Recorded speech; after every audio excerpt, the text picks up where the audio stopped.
সঁচা অৰ্থত ক'বলৈ হ'লে মই আজি এই ভিডিঅ'টো দিয়াৰ এটা বিৰাট অৰ্থ গ্ৰহণ কৰিছে আৰু সেই অৰ্থটো হ'ল কি সুদীৰ্ঘ 2 দশক ধৰি মানুহৰ মানসিক স্বাস্থ্য সামাজিক স্বাস্থ্যৰ লগত ওতঃপ্ৰোতভাৱে জড়িত থকাৰ পাছত মই ভাবোঁ যে এজন নাগৰিক হিচাপে এজন মনস্তাত্ত্বিক বিভিন্ন অৱস্থাৰ সমীক্ষক হিচাপে এজন থেৰাপিষ্ট হিচাপে মোৰ নিজৰো এটা সামাজিক দায়বদ্ধতা আছে, যিটো দায়বদ্ধতা মই প্ৰায় ক্ষেত্ৰতে দেখা নাপাওঁ। সঁচা অৰ্থত ক'বলৈ হ'লে আজিৰ তাৰিখত মই শংকিত। মই ভীতিগ্ৰস্ত, মোক লৈ নহয়, শংকিত মোক লৈ নহয়। মই শংকিত আমাৰ প্ৰজন্মক লৈ, ভৱিষ্যত প্ৰজন্মক লৈ। এই ভিডিঅ'টোৰ অৰ্থ কিন্তু এনেকুৱা একেবাৰেই নহয় যে মই মানসিক স্বাস্থ্যৰ ওপৰত আপোনালোকক জ্ঞান দিব আহিছোঁ। এই ভিডিঅ'টোৰ অৰ্থ এইটোৱেই যে আমাৰ বহু সংখ্যক মানুহৰ মানসিক স্বাস্থ্যৰ ওপৰত বিভিন্ন ধৰণৰ জ্ঞান থকাৰ পিছতো আমি তাক আমাৰ দৈনন্দিন জীৱনত ব্যৱহাৰ নকৰোঁ। কেইটামান শব্দ আমি প্ৰায়ে আওৰাই থাকোঁ, ষ্টিগমা, ডিছক্ৰিমিনেশ্যন, টাবু। আৰু আওৰাই থকাৰ ফলত কি হৈছে, আমাৰ যুৱ প্ৰজন্ম আৰু লগতে যি ভৱিষ্যতৰ প্ৰজন্মৰ কথা আমি কওঁ, তেওঁলোক এটা অন্ধকাৰ ভৱিষ্যতৰ ফালে খুব ধীৰে ধীৰে আগবাঢ়ি গৈ আছে। আৰু যিসকল মানুহৰ ঘৰত, যাৰ পৰিয়ালত তেনেকুৱা ল'ৰা ছোৱালী আছে, তেনেকুৱা ব্যক্তি আছে, তেওঁলোকে সেই কথাটোক ভালদৰে অনুভৱ কৰিব পাৰে যে কেনেকৈ ৰুদ্ধ হৈ যায় তেওঁলোকৰ পৰিয়ালৰ উন্নতিৰ গতি, কেনেকৈ তেওঁলোক কমপ্লিটলি কনফিউজড হৈ যায় যে কি কৰিব কি নকৰিব। আৰু তেনেধৰণৰ এটা হাহাকাৰ অৱস্থাৰ মাজত আচলতে আমি সকলোজনে, প্ৰতিজন মানুহে কি পদক্ষেপ লোৱাটো উচিত, কি কৰাটো উচিত, এই বিষয়ৰ ওপৰত গুৰুত্ব আৰোপ কৰাটো খুবেই প্ৰয়োজন। আৰু মই এইবাবেই আজি এই কথাখিনি সামাজিক মাধ্যমৰ জৰিয়তে ৰাইজৰ মাজলৈ আনিবলৈ যত্ন কৰিছোঁ, যাতে আমাৰ সমাজখনে মানসিক স্বাস্থ্যৰ লগত সংযোজিত হৈ থকা বিভিন্ন ভুল ধাৰণা,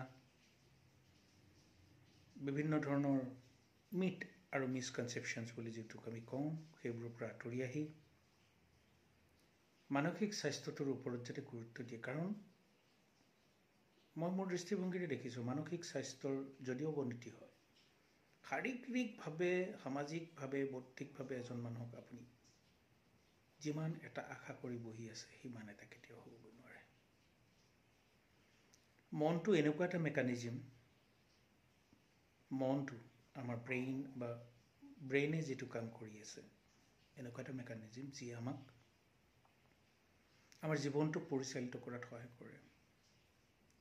কিন্তু যদি মনটোৱে আমাক ঠিকমতে পৰিচালিত নকৰে বা কৰিব নোৱাৰে, তেতিয়াহ'লে আমি নিজেই নিজৰ পৰা কি আশা কৰিব পাৰোঁ? নিশ্চিতভাৱে আমি একো আশা কৰিব নোৱাৰিম। আৰু সেইটো আটাইতকৈ ডাঙৰ কথা,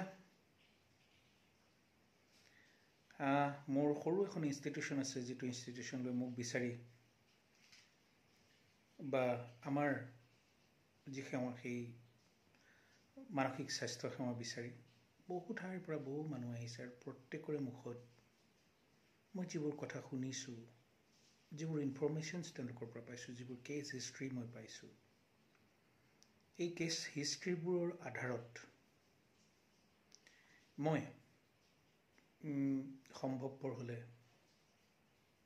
খণ্ড খণ্ডকে আপোনালোকৰ লগত কথাবোৰ আলোচনা কৰিব বিচাৰোঁ। আৰু এই ক্ষেত্ৰত মই আপোনালোকক এটা কথা ক'ম যে আমি সাইকোলজিষ্টসকলৰ এটা ওথ থাকে, ৰেছপেক্ট, অনেষ্টি, ৰেছপন্সিভনেছ এণ্ড কনফিডেন্সিয়েলিটি। এই আটাইকেইটা বস্তু আমি মেইনটেইন কৰি যাম। আৰু এই ক্ষেত্ৰত মোক যদি কোনোবাই যিকোনো মানসিক স্বাস্থ্য সম্পৰ্কীয় যিকোনো যদি আপোনাৰ মনত প্ৰশ্নৰ অৱতাৰণা হৈছে, আপোনাৰ নিজৰ বিষয়ে হওক, আপোনাৰ ঘৰৰ কাৰোবাৰ বিষয়ে হওক, আপোনাৰ পৰিয়ালবৰ্গ বা আপোনাৰ আত্মীয়ৰ বা বন্ধুবৰ্গৰ মাজত কাৰোবাৰ বিষয়ে হওক, আপোনালোকে মোক সুধিব পাৰিব।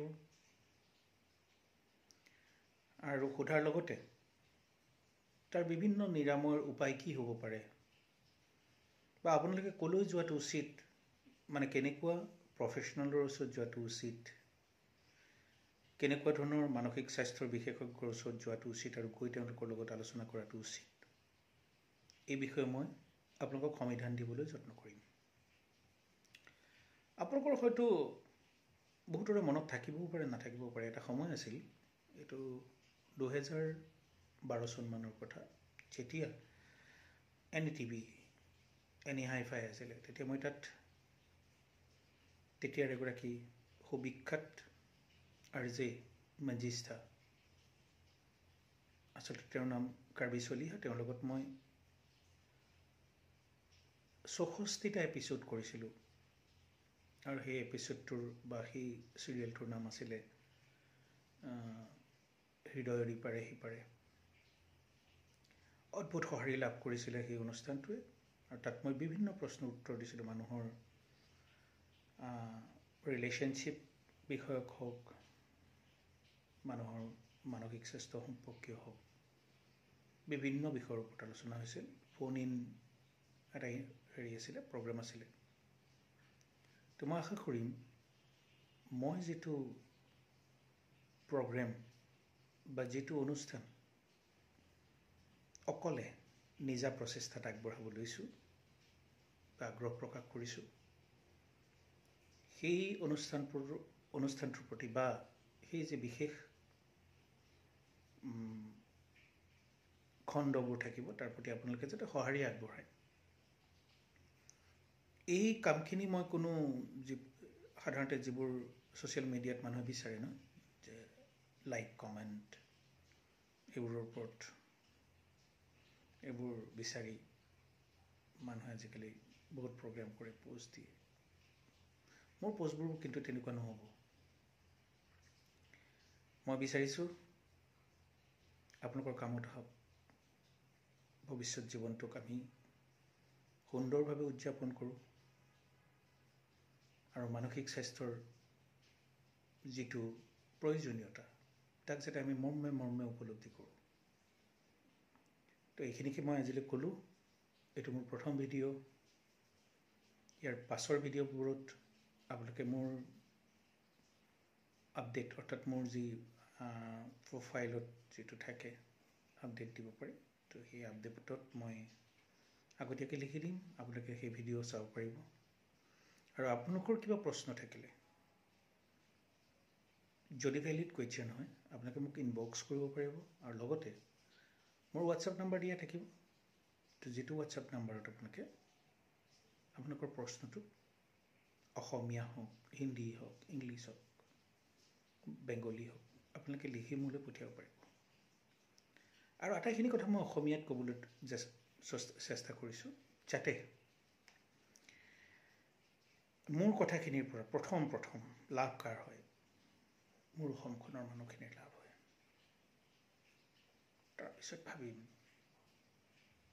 আনৰ বাবে। আপোনালোকৰ মৰম আশীৰ্বাদ কামনা কৰিলোঁ। আশা কৰোঁ মোৰ প্ৰচেষ্টাক আপোনালোকে আদৰি ল'ব। আজিলৈ এৰিছোঁ। অশেষ ধন্যবাদ।